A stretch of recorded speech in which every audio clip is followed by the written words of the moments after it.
to declare that if you don't want sex, you don't owe anyone an explanation for that, and you don't need to be fixed if you don't feel that there is anything truly missing from your life and you can enjoy all the other ways to experience being human. But that pathologization of excess, that either hypoactive sexual desire or hyperactive sexual desire, having too much desire for sex or too little desire for sex, is still always contrasted against this concept of normal, rather than asking the person, where do you want your experiences to go? How do you want to experience sex and sexuality? Do you want to experience these things? And so we're constantly comparing ourselves to others, and we're all different. Welcome to Jamie's Giving Consent. The goal of this show is to introduce you to the people and ideas behind consent culture, empowering you with the tools to disrupt toxic patterns and pursue healthy desires. My guest today was 39 and an experienced sex educator when she came to understand that she had only experienced romantic attraction and never sexual attraction. She now identifies as Alloromantic and Asexual. She has lived experience and a connection to the asexual and aromantic communities that provide a unique perspective on the issues facing the ever-changing landscape of sexuality and orientation.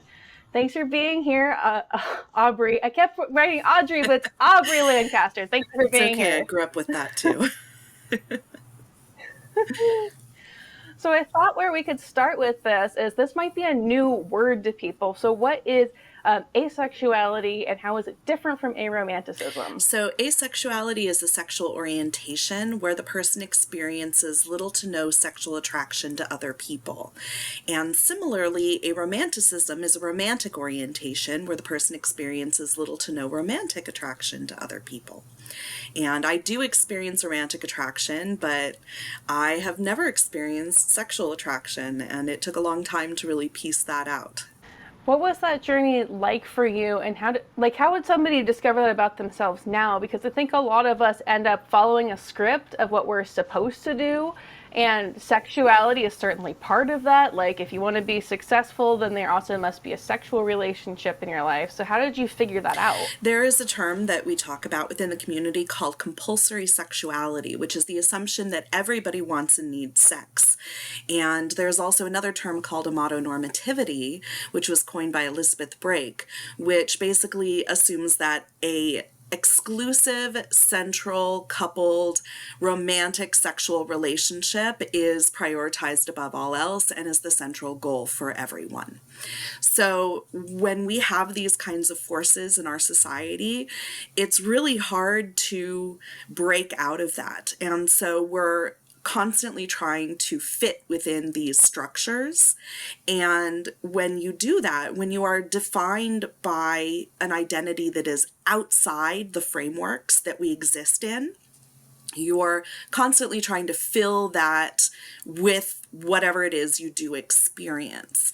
So there's so many different layers to how asexuality and aromanticism get erased within our society that it took a long time to realize what it was that I wasn't experiencing.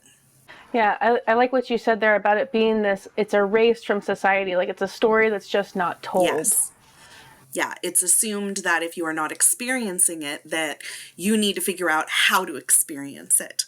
And that this is, it's pathologized, it's medicalized, and we create entire systems to try and fix something that isn't actually broken.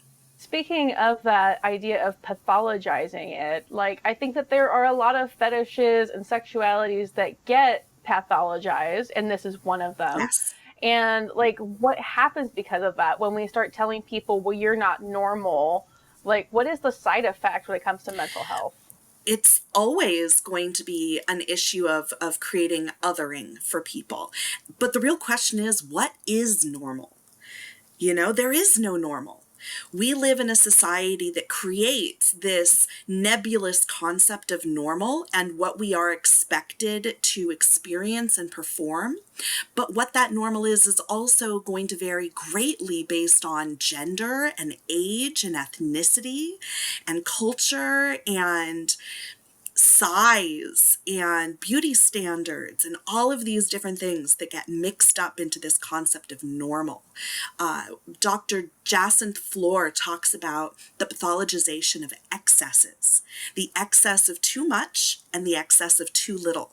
So when it comes to desiring sex, which is not what asexuality is about as an orientation, but people who don't desire sex are welcomed within the community because it is a way to take agency of one's sexuality, to declare that if you don't want sex, you don't owe anyone an explanation for that, and you don't need to be fixed if you don't feel that there is anything truly missing from your life and you can enjoy all the other ways to experience being human. But that pathologization of excess, that either hypoactive sexual desire or hyperactive sexual desire, having too much desire for sex or too little desire for sex, is still always contrasted against this concept of normal, rather than asking the person, where do you want your experiences to go?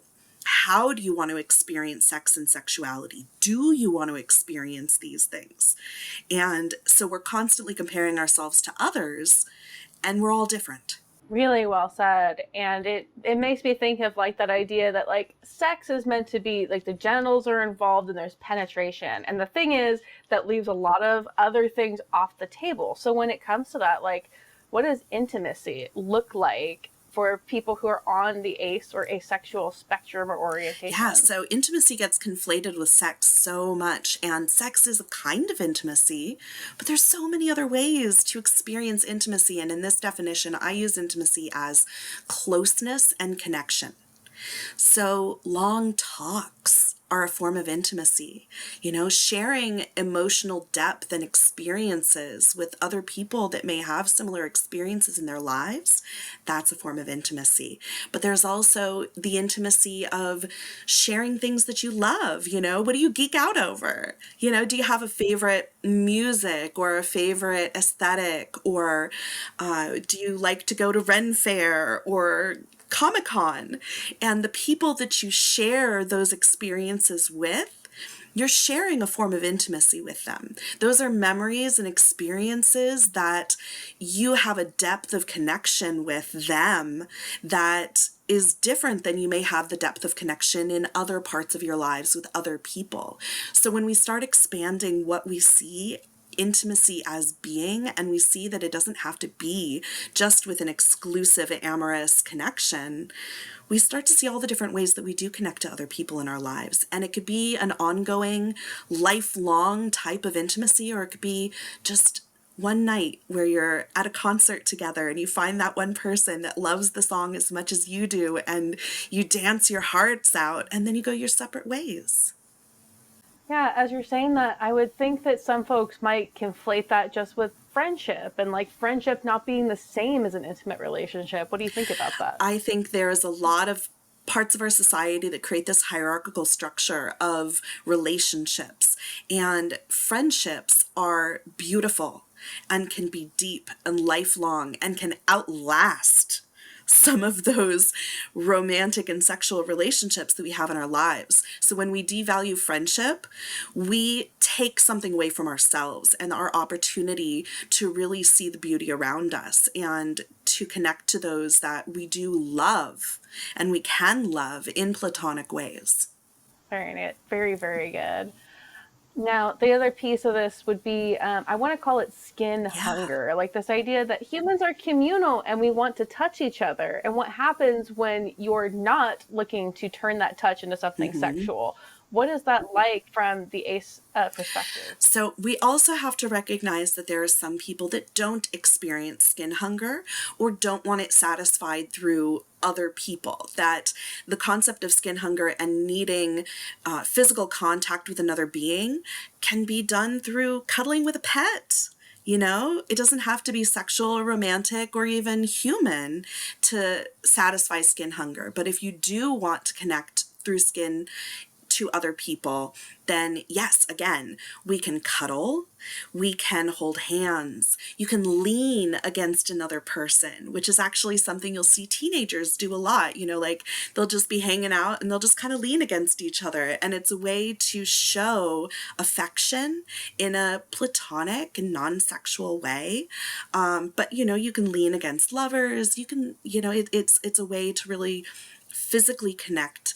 And there's also bondage and all sorts of different kinks that can be fun ways to explore what can still be non-sexual physical intimacy. I love that you mentioned kink, because I've had some folks on the show who have talked about that, you know, it's kink is something where sex is Yeah, optional and you really negotiate for what it is that you want. It sounds like this has some of the same flavor of like, what are the things that you actually want? What are the things you're interested in? And being able to take it from that perspective rather than a one size fits all for a relationship. absolutely. We really need to start stepping out of these imposed rules and expectations, so long as there is that consent and there is, you know, the ability to consent, and so long as you are risk aware, really it's about following your pleasure. I love that. Speaking of consent and sex positivity in particular, which I think are very related to Yeah, each other, I have found that when I meet folks who identify as asexual or even aromantic, that they will consider themselves to not be part of that culture. How do you see them fitting in with sex positivity and consent that's culture? interesting because the people that I talk to within the community very much value sex positivity. And in this concept, sex positivity being the cultural idea of sex being something that can be healthy within consenting relationships. And just as much as one should be able to explore their sexual pleasures, one should also be able to refrain from any sexual activity. And you can't truly be able to consent and say yes unless you can truly say no. And not just no today, no tomorrow, and the next day, and the next day. If a no is just bringing you closer to a yes, then there is still coercion involved. And when it comes to asexuality and what comes with it, why is it important to have visibility and representation just out there in the world and media and stories and so on? Because we have been fighting for visibility for 50 years. The Asexual Manifesto by Lisa Orlando was written in 1972 for a feminist conference. And in 1979, Dr. Storms came up with his model of orientation, which included asexuality. But then there's this gatekeeping within the LGBTQIA2 plus community, which there is the telling asexual people that they just don't like sex and therefore they're not queer, which is obviously a misunderstanding of what asexuality is. And one could argue that asexuality queers the idea of orientation even more than what we might think of orientation to begin with. Sexual orientation asks, who are you attracted to? But it never asks, are you attracted to anyone? And that's where asexuality changes the entire paradigm. So we have gatekeeping within the community where there's people telling us that we don't belong, especially if we are cisgender and hetero-oriented, which may mean a romantic orientation, or there's even people who are ace and aro who do consider themselves gender-oriented in terms of what people they are attracted to platonically. And so when you have the community saying you're not part of us, there's erasure. When you have society saying everybody wants sex, so therefore you must be broken, there's erasure. So we're constantly fighting to not be erased, The fact that our entire advocacy has to be focused on just being seen means we still have so far to go in trying to understand what a affirming type of life can be for asexual and aromantic people. Really well said. As you're saying this, I'm thinking, wow, look, all these challenges in the way. And then you're a person who helps those who are coming and working on themselves and identifying with their asexuality. Like, what does that process usually look like? Like, what things are you helping folks out with? I don't work so much directly with asexual people. I am a part of asexual communities online where I do offer my support and guidance as a member of the community rather so much than as a sexuality professional. But as a sexuality professional, as a sex educator, I try and bring education and awareness to other sexuality professionals, especially educators, counselors, therapists, just to start to help people better understand where we are situated within the community and what kind of a vast what a vast community it really is, how much difference there is. There are asexual people who are sex favorable, there's sex indifferent, there's sex averse and sex repulsed. And sex averse and sex repulsed are often pathologized, but sex aversion for an asexual person is going to be very different than sex aversion for an allosexual person. Whereas sex aversion for an allosexual person is often coming from some sort of trauma. Not always. For an asexual person, it's the same kind of aversion you might have to having sex with your best friend. If you're just not attracted to them, you're going to be averse to the idea of having sex with them. Unless there's certain situations in place, such as a romantic attraction or a level of trust and a willingness on both parts to explore sexuality. I want to talk about trauma since you brought it up. Because I think that we have an attitude of like, I think that your thing is caused by trauma and this general feeling like there must be a fix. Yeah. Like we have to fix. So like on that piece that's trauma, like if someone's actually working through a trauma and this like, how do they conflate that with their identity today versus where they're going and where they've been? It's always good to meet people where they are now. As asexuality is an orientation, just as we know that trying to fix somebody's orientation from gay or lesbian or bisexual into this heterosexual framework is conversion therapy, the same thing goes for asexuality. Trying to change an asexual into an allosexual is conversion therapy. You can treat the trauma without expecting it to fix the orientation into a different orientation. You can learn and look at how the trauma can intersect and inform the orientation and how the orientation can intersect and inform the trauma without needing to fix the orientation. And some people have sexual trauma from a very young age and they have no idea if that sexual trauma informed their asexuality. But wherever they are now is where we meet them. And labels can change, people can be fluid, but labels are also tools. They're tools to help us communicate our needs and boundaries and to find community. So yes, you can always change labels if you don't feel the label you have fits anymore. But making that a goal is, again, working towards that conversion therapy concept. So giving people space to let their labels change if they feel the tool that they are using no longer suits them is beautiful. Telling them that they shouldn't use a label because it might change in the future is invalidating.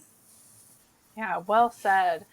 Well said. I'm thinking about the fact that we do these games within Sex Positive where we like ask people, like take one step in if you kind of identify with something or get all the way in the middle of the circle if you're 100% in. And it makes me think of that because people do change and you try something new and you go, wow, I didn't know I would like that. Or I thought for sure I would like that and I don't like that at all. And they're spectrums. So they're not good fixed to remember points. That. Yeah. Yeah. And also that Just because something in your past has shifted you to something else, because humans react and adapt, that doesn't mean something is wrong or needs fixing. I like that in what Yeah, you're saying. absolutely. I'm not sure what else to ask you. We got through my whole list of questions Yeah, really that was fast. quick. Yeah. Is there something else I should ask you about? I don't know.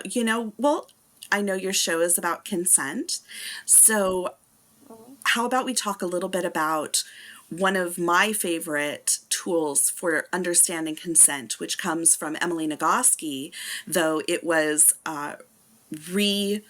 represented through ACE by Angela Chen, and that is the 4 different levels of consent. So we have enthusiastic consent. Yes, because I want it and I'm ready for it and I'm in it and let's do it. But then there's also willing consent. I know that saying yes will make things enjoyable for me. It doesn't necessarily mean that I am enthusiastic about it in the moment. This is very useful for people who experience responsive desire rather than spontaneous desire. So they know that once the experience starts, they're going to enjoy it. And they might regret saying no. That's willing consent. Unwilling consent is where you're saying yes because you think saying no might be detrimental in some way.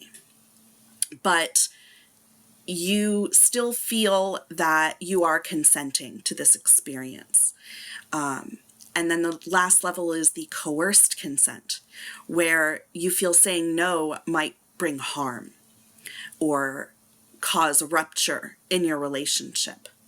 So a lot of asexual people spend a lot of time in unwilling or coerced consent because our society tells them that if they are in a relationship, they must be sexual, and that saying no today means they need to say yes tomorrow. So helping people to step out of coerced consent and unwilling consent is extremely important. And also to recognize that it doesn't have to be enthusiastic consent to be willing. That you can be willing and wanting, even if it's just to please a partner, so long as it's not detrimental to yourself. I can be willing to give somebody a back massage without it bringing me direct pleasure.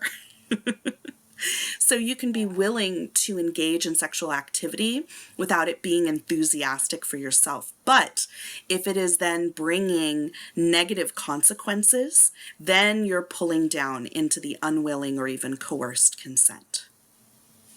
I have never heard of that before. I love the idea of willing consent because I'm a person who's experienced lots of social anxiety. And I know if I kick myself out the door and go be with my friends, I'm going to have a good time. But I tell you, when I'm trying to leave the house sometimes, like my inner voice is like, no, I'm anxious. And that's what it made me think of. Yeah. Yeah, and the importance of recognizing that. So, if somebody has been living with that unwilling or coerced consent wherever it came from, how do you walk people out of, living with that? That's really difficult because we do live in the society that is telling us that this is the way that it needs to be and this is the way we must give into it, especially if we are vulva owners. But, for people with penises, they're expected to need sex even more. People who are socialized as women are taught that our sexual pleasure is not important and that we need to provide this thing for male partners.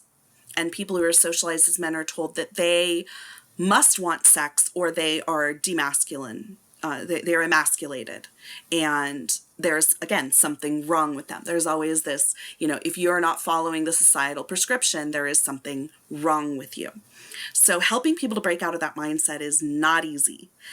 There's a really great book that I read that I highly recommend, which is Rewriting the Rules by Meg John Barker.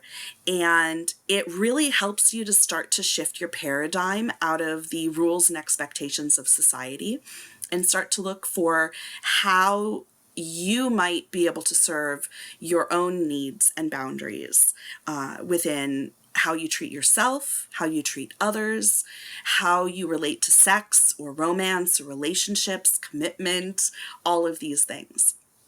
And I think we have to just start looking at what we actually want as opposed to what we're told we're supposed to want. Yeah, definitely.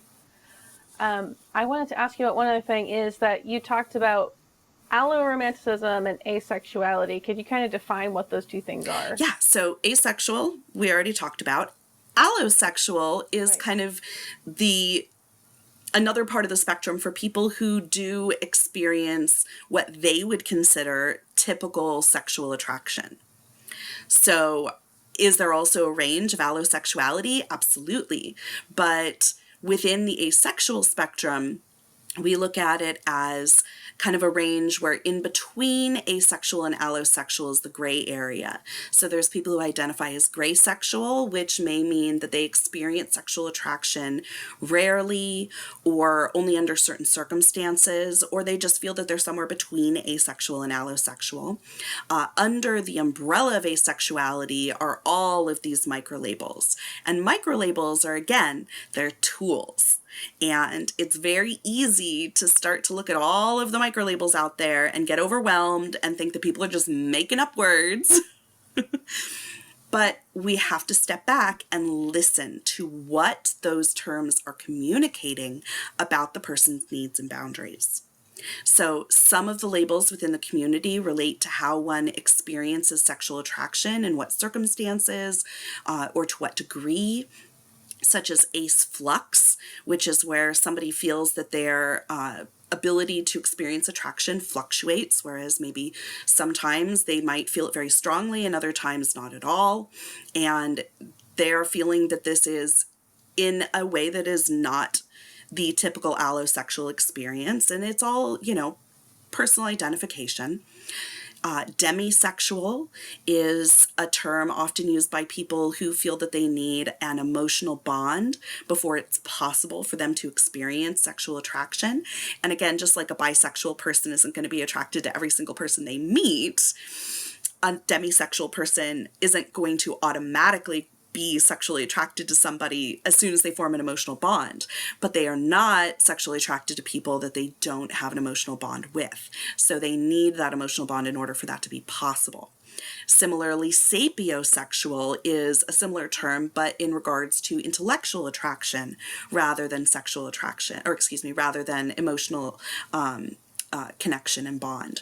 So intellectual attraction is sometimes misconstrued as some sort of an ableist concept where the person is only attracted to people that have a specific IQ or some sort of culturally expected idea of intelligence.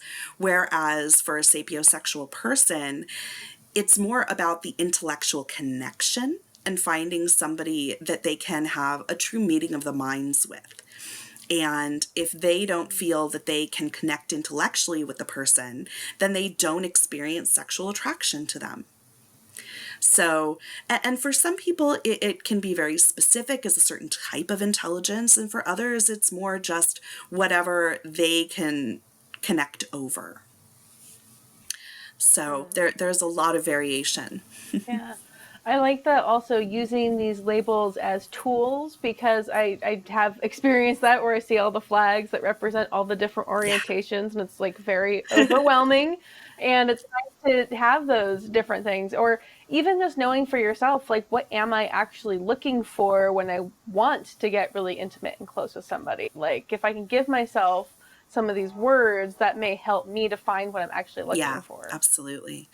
And again, like that some of concept. the microlabels aren't even about the attraction, they're about one's relationship to sex, or in what way one wants to experience sexual intimacy. So, such as cupiosexual is for people who do not experience sexual attraction but want a sexual relationship. So people can have multiple microlabels if they find that there's different ones that connect for them. And there's also people who don't want any of the microlabels. And it certainly isn't something that anyone should feel forced into using. It really is about finding your joy and finding your community and realizing that there's other people that share experiences similar to yours. You can commiserate, you can bond, and you can realize that there are ways to situate yourself within the community, even if you don't feel that specific descriptions are otherwise applicable to you. And as you say that, it makes me think also that folks who are in the LGBTQIA because I can't remember all of them ever, even though it's my community, is that feeling like an imposter, feeling like you're not enough of Yeah, a thing is like one of the defining features, and including me. Like I had somebody have to explain to me, like, yeah, feeling like you're not queer enough is a huge part of it. absolutely. I think that Yeah. everyone in the community feels there's that not queer enough aspect. Yeah. I heard that from somebody recently where they were actually engaged to be married to another woman and they still felt they weren't queer enough in spaces. But, I think gatekeeping can be very harmful because it creates that erasure, it creates that othering, and it's just unnecessary because we're talking about intrinsic personal experiences and needing to find spaces where we're seen and heard and validated and accepted. So if those same spaces are gatekeeping who's allowed to be in them, then they're not even serving the people that they do admit. I think also gatekeeping can happen in ways people don't even quite realize, that you'll reinforce an idea without realizing that you're doing it to somebody Yeah. else. Like, I identify as pansexual. I tend to date men when I'm looking at more relationships, and I've had people decide that that means that, I'm not actually bi. And that's really not for them to Yeah. decide, but that creates that level of gatekeeping to say, well, no, you said that you're one way, but actually I have decided, based on one time meeting you, usually, that I know better what you are. And I could see that happening with people who are on the ace spectrum, especially if they've been in situations where they felt like they were supposed to or had to, which actually doubles down on Yeah. the trauma. Like, there's a lot to be said for not judging people for what you think that they should be and accepting them for what they say they are. It's the conflation of action with attraction. And when we are talking again about an intrinsic experience, it is a question of who or if you're attracted to other people. So your experience of how you feel attraction, and you find that pansexual is the best identity to describe how you experience attraction, that is what you can use to define your identity. It is not what somebody else can tell you about yourself. So how they externally view your experiences and your actions has nothing to do with your internal experience. And that is where that gatekeeping constantly comes up against all of our communities. And with the asexual and aromantic community, it is funny because there is this constant, well, how do you know if you haven't tried it? But then if you've tried it, you obviously can't be. Yeah. So, how do you know you don't like sex or that you're not sexually attracted to people if you haven't had sex? But if you have had sex, obviously you can't be asexual because you have done the act, and that just isn't how it works. Similarly, for aromantic people, how could you know that you're not romantically attracted to people if you've never dated anyone? But why would you want to date someone if you are not attracted to them? But if you do date someone, oh my gosh, you can't possibly be aromantic. It's this circular logic, and it only serves to other people. It only serves to reinforce heteronormativity, patriarchy, and all of those isms that we try to fight against. It divides us. and we need to be united against these oppressive forces. It also makes me think of the just secondary side effects. I know for me, it when somebody goes in a line of questions then about well, what is your history and what have you tried, that defensiveness comes up as well. So these just aren't places to joke around or go for those this is what men are, this is what women are standards, and to really recognize that it comes out in ways that are unexpected, and you might be reinforcing something and not even realizing it. Oh yeah, it's hard not to fall into the trap of reinforcing societal norms. Before I ask my last question, where can people find you to learn more or work with you? Well, my website is mypassionangel.com, and you can also find me on Instagram at Ace Sex Education. Awesome. And my last piece of advice is, if someone is watching this and they go, oh my God, she's speaking right to me, I identify as this thing and I'm looking for resources or somewhere to get connected, where can people get connected with community or take that next step in self-care? Pretty much any social media platform that you engage with is going to have community. So if you're on Facebook, there are tons of groups, pretty much for any micro label you can come up with. But there's also TikTok has some fabulous creators that put out a lot of information there. Instagram, that's one of the places that I spend a lot of the time. There's also Discords, and as far as organizations, there's TAAP.org, which I'm a member of, and that's TAAAP.org, which is the Ace and Arrow Advocacy Project. If you want to find local community, there's acesandarrows.org, which is a great place to look for local meetup groups.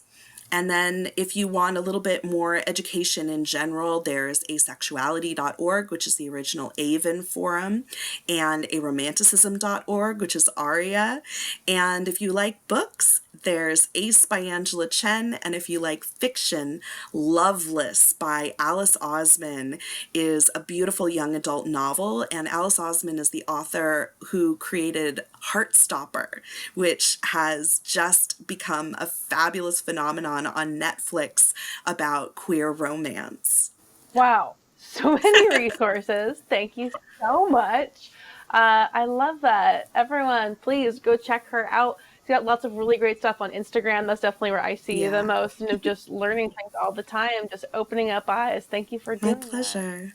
Thank you for having me, and thank you for creating this space so people can start to think outside the boxes that society has placed us in.